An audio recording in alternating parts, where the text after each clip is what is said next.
और गुरुजी lunch time में मेरे पास रोज़ाना आते थे, लगभग 4 महीने लगातार आए और सत्संग की भक्ति की बातें बताने लगे कि भक्ति करनी चाहिए, भक्ति से दुख दूर होते हैं, सुख मिलता है, मोक्ष मिलता है। लेकिन मेरी रुचि विशेष नहीं थी और मैं महाराज जी को मना भी नहीं कर सकता था कि मेरे पास क्यों आए हो, कि बड़े भाई साहब थे। तो मैं अंदर से दुखी बहुत था कि रात को ड्यूटी करते हैं, दिन में ये आगे बैठ जाते हैं। लेकिन एक दिन मैंने कह ही दिया कि भक्ति में कुछ नहीं रखा, काम करो और बच्चों का पालन पोषण करो, इससे बड़ी कोई भक्ति नहीं है। फिर गुरु जी ने धीरे धीरे आना बंद कर दिया। फिर मेरे जीवन में एक ऐसी घटना घटी, 1992 की बात है, कि मैं एक DIG को लेकर के मधुबन गया हुआ था, पुलिस ट्रेनिंग सेंटर के अंदर। रात को वहाँ ठहरे, मैं सुबह सोकर उठा तो मैंने देखा, मैं चारपाई पर लेटा हुआ, मेरी आंखें खुल गई। तो लेटे लेटे मैं क्या देख रहा हूँ कि मेरे पैरों की तरफ उस मकान यानी कमरे में 2 खिड़कियाँ थी। एक खिड़की में महाराज जी कम से कम 8-10 फीट ऊपर आसमान में बैठे हैं। वो सीन मुझे आज तक याद है। काले रंग के चश्मे लगा रखे थे, लाइनिंग वाला शर्ट, काली पैंट, और ऐसे बैठे हैं जैसे पद्मासन होता है, हाथ जोड़कर। तो संत रामपाल जी की तरफ 2 पैर दिखाई दे रहे हैं, घुटने से नीचे बिल्कुल लाल रंग के, जैसे सूर्य सुबह निकलता है।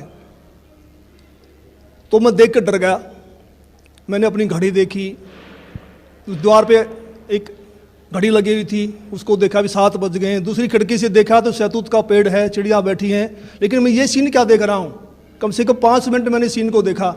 तो मैं डर गया कि मैंने समझा कि भाई कहीं गुरुजी मर गए हैं, उनकी आत्मा मुझे मिलने के लिए आ रही है। उस समय फ़ोन भी नहीं थे, मैं DIG को बोल भी नहीं सकता था कि मेरा भाई मर गए हैं। तो मैं बहुत चिंतित हो गया। हम 1 बजे मधुबन से रोहतक के लिए चले, हम लगभग 3 बजे वहाँ पहुँच गए। मैं गाड़ी खड़ी करके सीधा मकान पे गया, गुरुजी के मकान के ऊपर। तो जाके मैंने देखा गुरुजी ठीक ठाक मिले, मन में शांति हुई। तो गुरुजी ने पूछा भी कैसे आना हुआ आज दिन में, कैसे टाइम मिल गया। तो मैंने घटना के बारे में बताया। मैंने कहा जी मैंने तो ऐसे ऐसे एक घटना देखी सुबह सुबह, मैं डर गया कहीं आप मर ना गए हो। तो महाराज जी ने कहा कि मेरे स्वरूप में कबीर परमेश्वर आए थे और अब आपको भक्ति मिल जाएगी। तो मैंने कहा जी मैं तो ड्रिंक्स वगैरह कर लेता हूँ, वो छूटती नहीं, भक्ति कैसे करूँगा। तो गुरु जी ने कहा जा आज के बाद नहीं पिएगा। तो उनके एक शब्द से ऐसी दीवार खड़ी होगी कि आज 1992 की बात है, आज 2013 हो गया, यानी लगभग 21 वर्ष हो गए। वो आज तक मैंने शराब को छुआ तक नहीं है। तो उसके बाद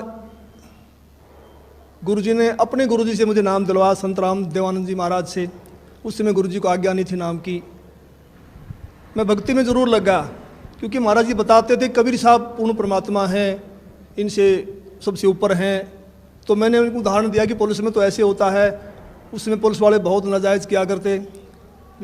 कोई कहता मैं फलांगा सिपारसी हूँ, उसको पकड़ लिया तो उसकी कुटाई कर देते थे, फ़ोन आता छोड़ देते, हमें नहीं पता जी आपका था। कहीं ऐसा ना हो कि ये नीचे देव देवता हमें कूट दें और जब तो कबीर साहब ऊपर से आए। लेकिन मैं लगा जरूर रहा, लेकिन विशेष विश्वास नहीं था भी कबीर साहब पूर्ण परमात्मा है। तो महाराज जी ने कहा कि आप ये नाम जपते रहो, इन नाम से आपका विश्वास हो जाएगा। तो फिर 1994 में गुरु जी को आज्ञा होगी नाम की। फिर महाराज जी ने दोबारा से हमारे को नाम दिए, फिर सार नाम दिया। मैं भक्ति में लगा रहा, लेकिन कबीर साहब के बारे में मैं पूछता था कि वेदों में दिखाओ, गीता जी में दिखाओ। तो महाराज जी कहते समय आने तो सब कुछ दिखाऊंगा मैं, अब ये करते रहो। तो फिर ऐसी घटना घटी कि एक दिन मैं सोया हुआ था और मेरी आत्मा निकल के ऊपर ब्रह्मांड में चली गई, बहुत ऊंचाई पर। वहाँ विष्णु भगवान खड़े हैं श्री कृष्ण जी के रूप में, उनके सिर पर ऐसे मोर का चंदा है, मोर मुकुट है, और मेरे से कह रहे हैं कि जिस भक्ति पे आप लगे हो ये भक्ति बड़ी कठिन है, ये मार्ग बड़ा कठिन है, अगर इतना आसान होता तो सभी यहाँ से निकल जाते। और एक बात का ख्याल रखना, मेरे भक्तों को मत तोड़ना।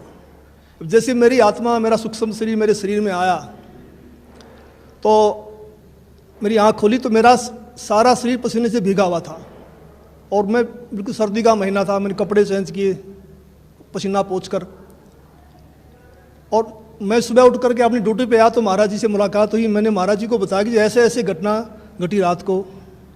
तो महाराज जी ने कहा कि आपको विश्वास नहीं हो रहा था कबीर साहब के बारे में और आप कृष्ण जी को ज़्यादा मानते थे, इसीलिए कृष्ण जी के मुख से ही आपसे कहलवा दिया गया है कि ऊपर और शक्ति है और रास्ता है।